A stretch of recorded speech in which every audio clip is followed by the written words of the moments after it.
Okay, so I'm going to have a go at the next arrays exercise in top interview questions on Leetcode. It's called TwoSum.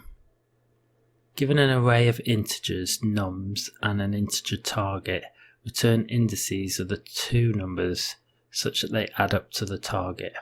You may assume that each input would have exactly one solution, and you may not use the same element twice.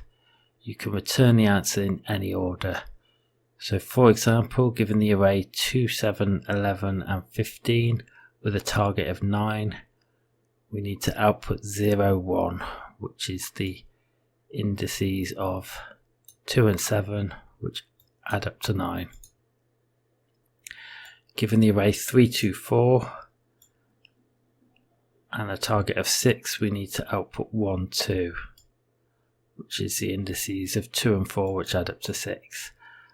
And an array 3, 3 and a target 6, we need to output 0, 1, which are the indices of 3 and 3, which add up to 6. Okay, the length of the array is between 2 and 10 to the 4, and the numbers in the array are between minus 10 to the 9 and 10 to the 9, which will fit inside an integer. The target value is also in that range, and only one valid answer exists. Okay, so let's have a think about how we can do this. Okay, so the easiest way, I think we've got 3 different ways of doing this.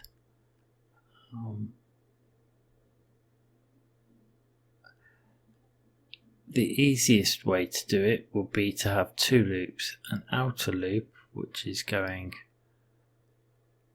through the array, and an inner loop which is going from the value ahead of what we're looking at to the end of the array for each value that we're looking at in the outer loop. So we look at 2, and then we look at 2, 7, then we look at 2, 11, and then 2, 15.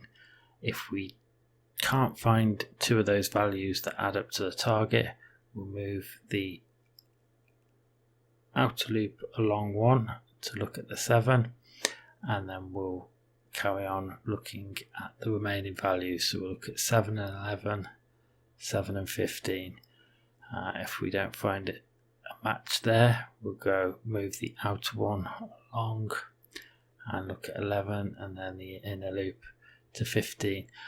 Now that's going to be one way of doing it, but not a particularly fast way of doing it, especially if we've got a lot of values.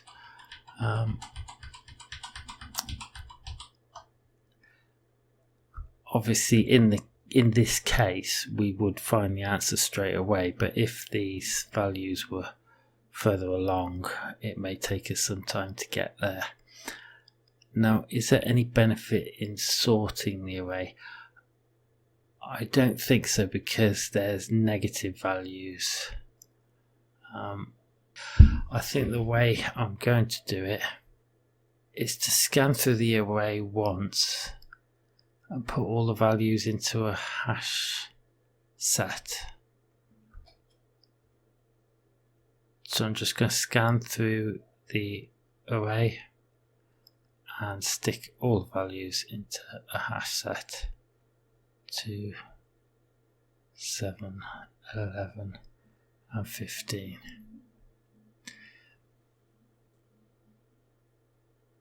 Then we can scan through the array again.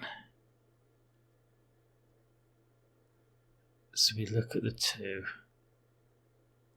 We subtract it from 9 from our target.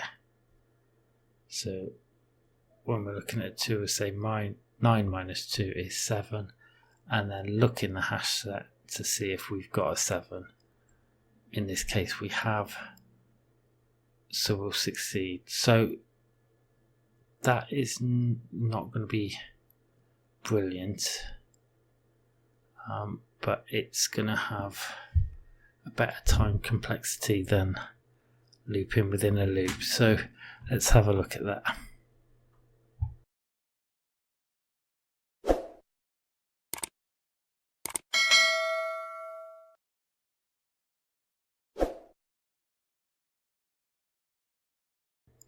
Okay, now of course we've got to return the indices. So I'm going to have to remember where the values are. I think I'm going to do it both the first way and the second way. But I think I'm going to need a hash map for the second one because I'm going to have to remember the index of the numbers. So the first way, I'm going to call the values a and b. So int a equals 0. A is less than num's length, so I'm looping all the way across the array, a plus plus, and within that loop I'm going to loop b. So for b equals a plus 1, b is less than num's length, b plus plus, and if num's at a plus num's at b equals target, return new int array of a and b. So that's it. If we get to the end, and we can't get to the end because it said there's definitely a valid answer, so I'll just return null if we get to the end, but they promised us we won't get to the end. So I'll run that, and I'm pretty confident that's going to return 0, 1, which is the right answer. So that's okay, that's simple, but the time complexity is not going to be good because of the outer and the inner loop. If we've got, how many values did it say we could have?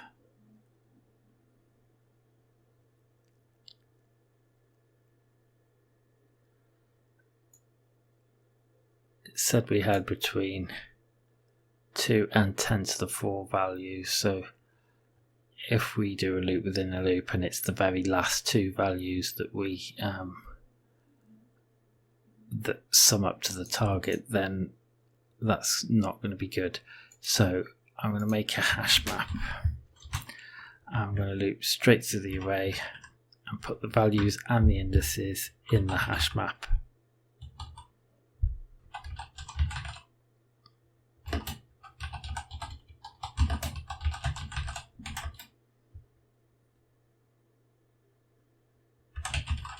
I'll just call it values.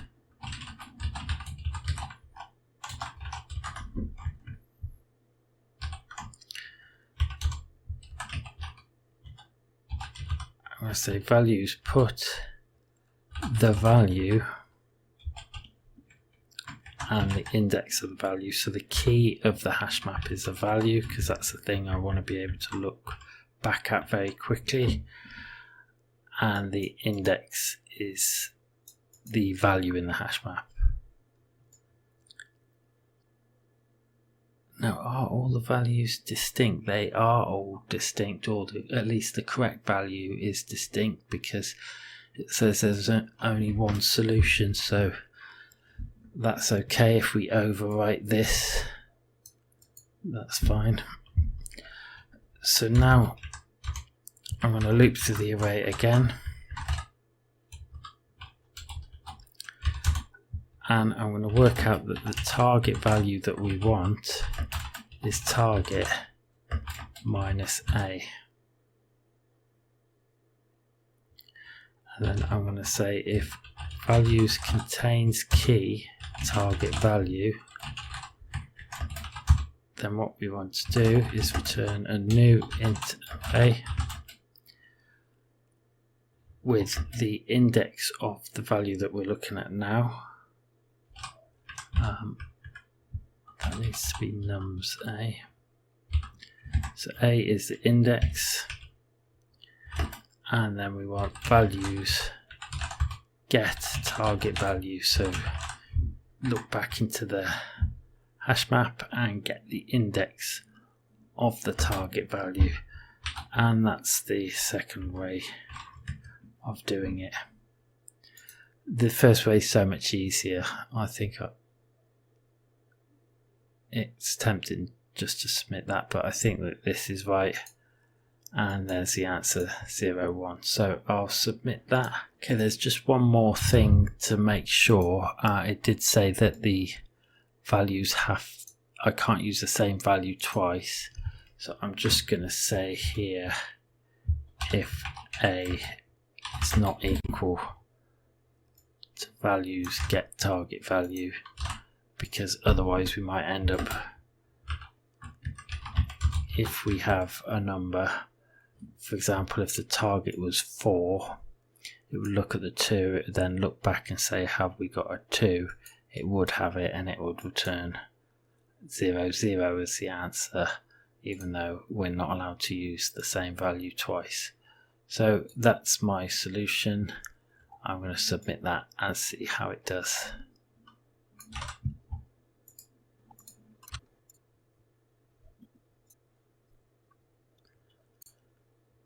Okay, so that's accepted. Let's see how it did.